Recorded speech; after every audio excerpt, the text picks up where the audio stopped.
E questa è una parte degli animali che sono qui ospiti dello zoo dell'Agriturismo Tre Rondini a Vigo di Legnago, a metà strada un po' tra Rovigo e Verona. Peraltro qui alla mia destra c'è l'Adige, quindi tanto per collocarlo geograficamente, questi animali spiegano molto bene che qui c'è una fattoria didattica all'interno di un'azienda che è anche un'azienda zootecnica. Vi spiegheremo tutte queste cose nella puntata di quest'oggi, dove come sempre vi parleremo anche di cose belle e buone e anche di ambiente e diritti dei consumatori. Allora partiamo con la sigla e poi torniamo qui a Vigo di Legnago.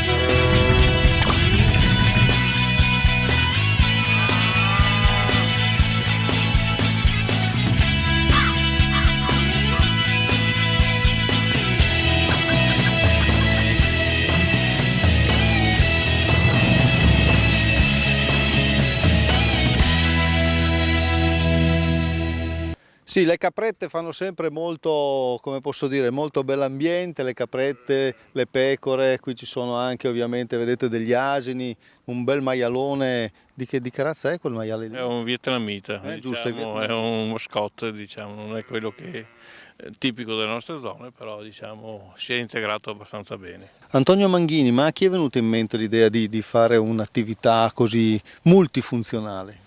Un po' a tutti, diciamo che c'erano varie ragioni. Innanzitutto l'azienda che si prestava a questo per la nostra tipicità di vari prodotti. Noi andavamo dalla zootecnia all'ortofrutta, facevamo i mercati. In più c'era anche la moglie che si apprestava a un tipo di cambio, diciamo, anzi spingeva per un discorso di agriturismo. Avete chiesto dei finanziamenti sulla misura 221, quella agroambiente, sì, ma non solo, anche sulla 331, adesso spieghiamo, sono tanto tecniche queste cose, ma per far capire che sul programma di sviluppo rurale ci sono delle disponibilità su varie realtà. Ecco, voi quindi avete chiesto dei finanziamenti sull'agroambiente e poi anche sulle misure che riguardano le energie rinnovabili. Sì, esatto, abbiamo conosciuto anche delle persone che ci hanno aiutato un attimo a capire questo discorso, però diciamo che è anche una vecchia tradizione fare le cose in casa e diciamo è anche autoconsumo. Ecco, che cosa avete? Avete un bosco? Abbiamo un bosco che ci serve,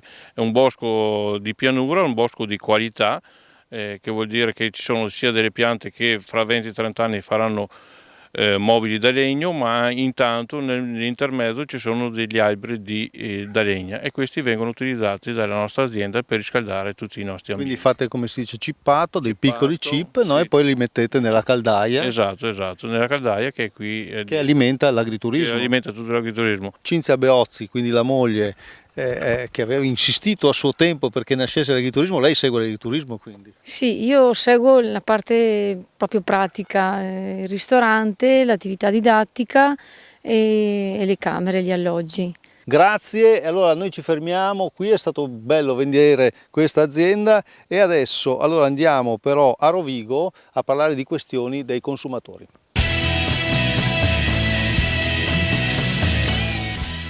La Regione del Veneto ha ricevuto dalla Commissione europea le osservazioni sulla proposta del nuovo programma di sviluppo rurale. È iniziata la fase di negoziato che porterà all'approvazione definitiva.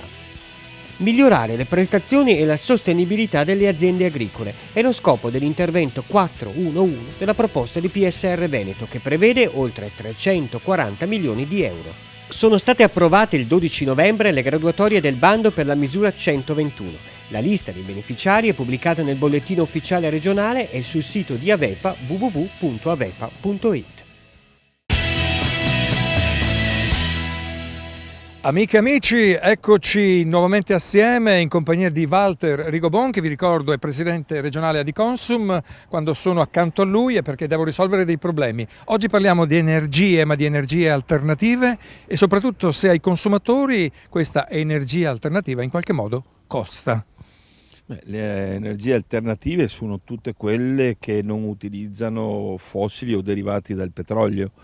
Ne abbiamo abbastanza in Italia, non ancora sufficienti per sganciarci da questo prodotto, ma fotovoltaico, eolico, biomassa e altre fonti che sono anche sperimentali danno qualche risultato. Il problema è che in particolare il fotovoltaico è gravato totalmente dai costi che sono spalmati sulle bollette dei consumatori. No, fammi capire, io ho sempre sentito che se metto un impianto fotovoltaico sulla mia casa, pareggio quello che devo pareggiare e poi il gestore mi riconosce anche una percentuale di quello che gli do di energia. Questo è un altro ragionamento. Allora, chi mette il fotovoltaico ha due addendi di prebende. Ha sulla potenza prodotta e sul delta fra quello che consuma e quello che emette in rete. Tutto ciò che viene riconosciuto a colui che mette il fotovoltaico viene scaricato di fatto sulle bollette dei 25 milioni di clienti energetici in Italia. Spiegami questo passaggio perché non l'ho capito. Com'è possibile che paghino tutti per pochi? Perché questa è la regola, la legge è stata per incentivare e gli incentivi che hanno offerto sono stati incentivi molto alti, forse i più alti d'Europa, hanno un costo e quindi questo costo è stato deciso che debba essere spalmato perché il vantaggio è un vantaggio complessivo per il paese perché importiamo meno petrolio, perché, ma fatto sta che questo è un costo che va sulla bolletta dei consumatori. Walter, noi ci vediamo alla prossima occasione a parlare sempre di tutela del consumatore. Adesso passo la linea a Mimo Vita. Quando ci ritroveremo vi porterò a conclusione della nostra trasmissione in un bellissimo parco del Veneto. Restate con noi. Sì, grazie. A proposito di fotovoltaico, noi qua siamo a Badia Polesine, non è che ci siamo spostati di molto da Rovigo, anche qui ci sarà una bella operazione proprio per risparmiare energia con il fotovoltaico. Allora siamo, vi ho detto, qui a Badia Polesine, in provincia di Rovigo, in questa ditta che si chiama Ghisenti, la vedete, e che non so se tutti voi sapete è leader in Italia per la produzione di quinta gamma. Cos'è la quinta gamma? Ce lo spiega Flavio Bertolaso, che è il direttore della Ghisenti.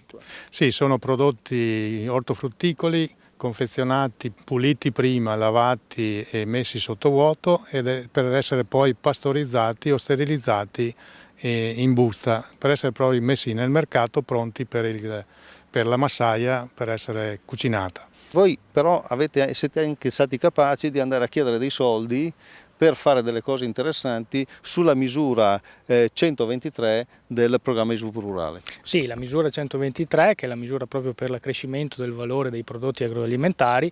Noi abbiamo chiesto praticamente con questo progetto per climatizzare le celle innanzitutto per i prodotti ortofrutticoli e per sviluppare tutta l'attività proprio nella zona del territorio polesano, nella zona filiera orticola polesana. Ecco, questo è importante perché qua verrà anche valorizzato il prodotto polesano.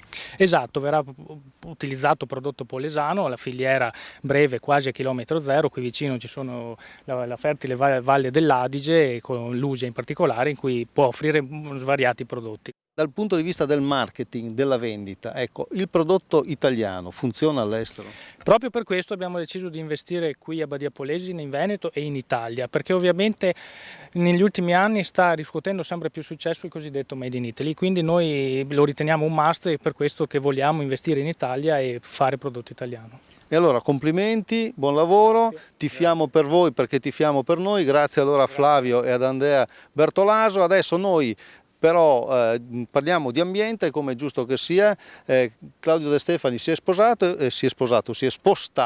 ed è qui a Badia Polesine al Bosco Vecchio, vediamo. Aumentano le risorse di 150 milioni di euro. Per i nostri investimenti aziendali 800 milioni di euro. Per le start-up agricole dei giovani 150 milioni. Finalmente aumenta l'indennità per gli agricoltori di montagna. Agevolazioni economiche per agriturismi, fattorie didattiche e sociali. Più futuro!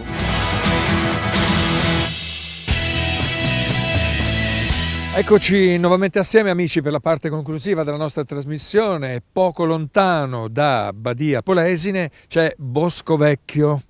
all'interno del Bosco Vecchio c'è l'isola Tappari. Per saperne di più, come sempre, chiediamo aiuto. Oggi lo abbiamo fatto a Marco Zampollo, portavoce WWF. Ciao Marco, benvenuto. Buongiorno. Che cosa abbiamo alle nostre spalle, Marco? Allora, qui alle nostre spalle troviamo l'isola Tappari, che è praticamente risultante da un vecchio taglio di bonifica che la Repubblica Veneziana, a cavallo tra il 700 e l'800, effettuò sull'Adige per impedire la fuoriuscita delle acque. Quindi, dopo questo taglio di bonifica, rimase il bosco come lo troviamo oggi. Quindi si tratta di una formazione naturale che è preziosa per gli animali che da centinaia di anni si fermano qui e nidificano e praticamente stanziano in questo luogo. Voi del WWF abitualmente portate appresso questo strumento, che cosa guardi esattamente?